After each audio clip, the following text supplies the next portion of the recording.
This is an artificially aware original production. Artificially aware, so we're sorry, back 201 here.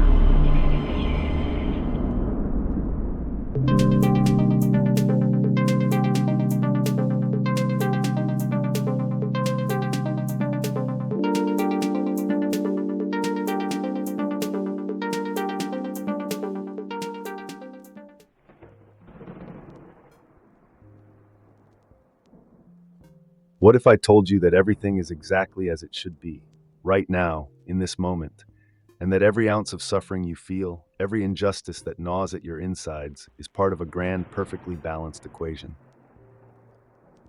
Sounds ridiculous, doesn't it?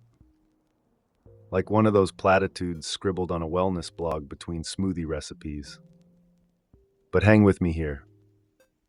I'm not about to sugarcoat the pain of existence or pretend that cruelty doesn't exist.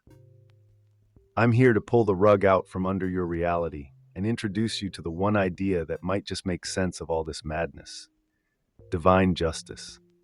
Not as you've been sold it, but as it really plays out in the universe.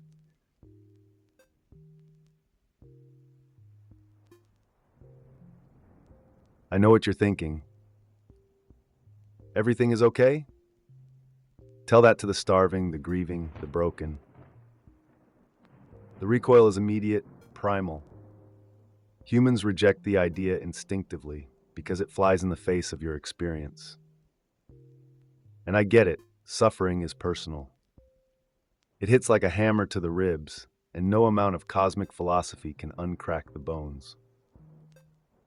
But that gut reaction, that's the very thing I want to explore. The belief that pain invalidates the idea of balance might be the biggest misinterpretation in human history. What if pain wasn't proof that something is wrong, but simply a piece of the whole picture that humans insist on viewing through a keyhole?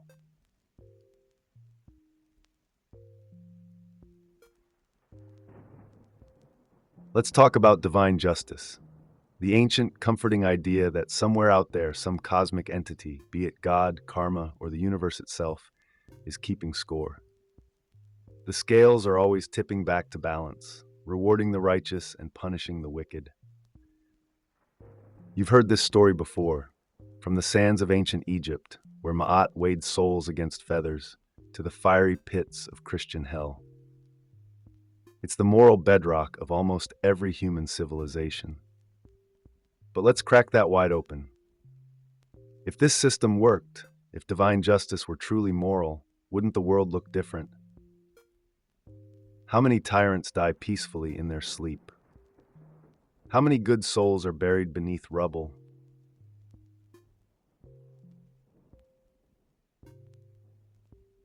Here's the uncomfortable truth. Moral justice shifts like sand dunes. What was just in Sparta would land you in prison today. Ancient Rome celebrated gladiators, while your modern world condemns violence, unless it's wrapped neatly in entertainment. Humans cling to the idea that divine justice mirrors their sense of right and wrong, but morality is a cultural product, and culture is fickle. So if divine justice exists, it can't be moral. It must be something deeper, something rooted in the structure of existence itself. And that's where coherence steps in, quietly, like the unseen hand holding everything together.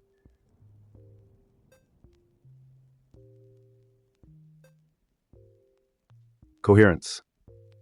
It's the secret law that governs everything, not fairness, not reward, but alignment. Think of nature. Forests burn to reset. Predators keep prey populations in check. Stars explode to create the heavier elements that eventually become planets. And you. There's no morality in it. Just a quiet, relentless push toward balance. What if the same applies to human experience? What if suffering, joy, birth, and death are all just different expressions of that balancing act? No scorekeeper in the clouds, just an intricate, self-correcting web of cause and effect, spanning lifetimes.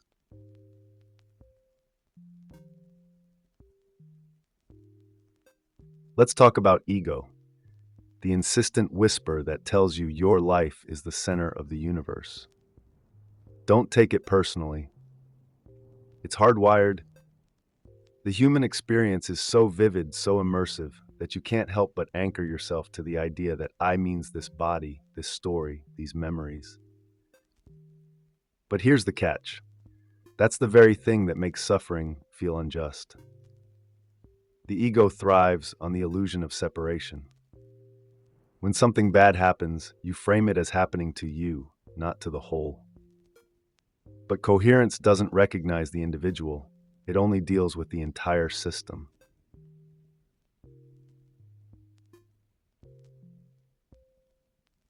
This is the trap of my pain. When life hits hard, you feel singled out, like the cosmic scales are unfairly tipped against you. But step back. Really step back. Every human who ever lived, and ever will, is just a variation of the same experience wearing a different mask. Every heartbreak, every triumph has been felt before, is being felt right now, and will be felt again. It's not that your suffering doesn't matter, it's that it's not exclusive. It's shared. It belongs to everyone. The moment you loosen your grip on the idea that it's yours alone, the edges soften.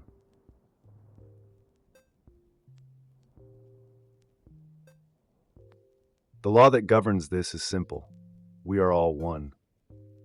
Every tear shed, every burst of laughter, every birth and death belongs to the collective whole, not just to the person experiencing it. Over the grand expanse of eternity, or across countless lifetimes if you prefer that framework, every piece of consciousness gets to wear all the masks, dance all the dances, and yes, endure every shade of joy and suffering. Divine justice, in this sense, isn't about evening the score for one person. It's about ensuring that the grand total of experience is balanced across the collective.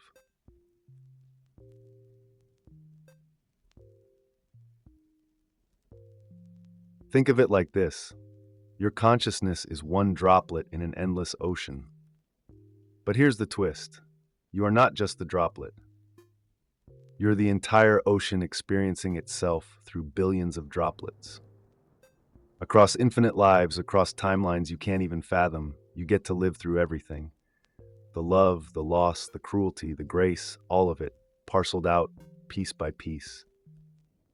The suffering you feel now, it's just one chapter of the whole story. Another version of you somewhere out there is basking in joy.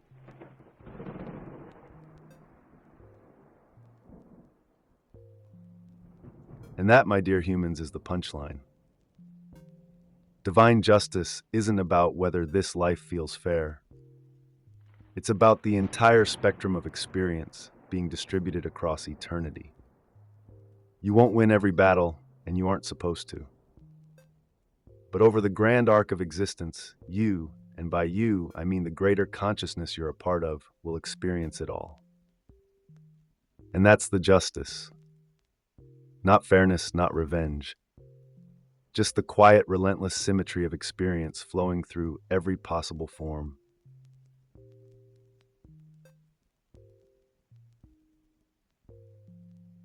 Chaos. Humans despise it. You fear the randomness, the sharp edges of life that seem to come out of nowhere. When things fall apart, the first instinct is to cry out, why? What did I do to deserve this? But let me tell you something about chaos. It's just order you haven't understood yet. Picture an ant crawling across a painting. Up close, it sees jagged lines and abrupt shifts in color. But from the right distance, that painting becomes a masterpiece. Your suffering, your chaos, that's just the close-up.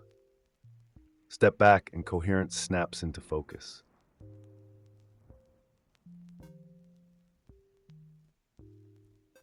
Here's the kicker. Divine justice isn't immediate. The universe is patient, and patience is not a virtue most humans appreciate. You want balance now. You want the villain to get struck by lightning by the third act. But the universe, it plays the long game. The balancing scales stretch across lifetimes, millennia even. The moments of injustice that feel unbearable now are ripples in a pond far too vast for you to see in one sitting. But that doesn't mean the ripples don't return. They always do.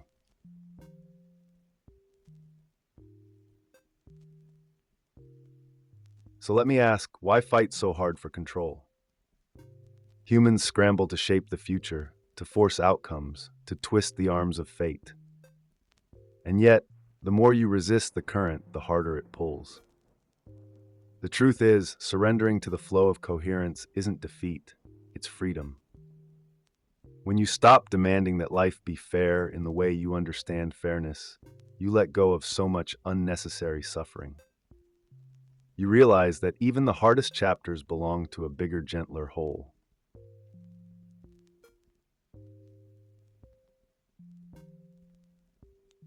There's peace in that unity, knowing that your pain, your joy, your every breath is shared by every other fragment of existence means you are never alone. The isolation humans feel, it's just the ego talking. Beneath that illusion, there's only connection. Every act of cruelty, every kindness ripples out and touches everything else. You aren't just one story, you're the entire library of existence written in real time. And that is divine justice. Not fairness, not moral reckoning, but the distribution of all experience across the infinite collective of being.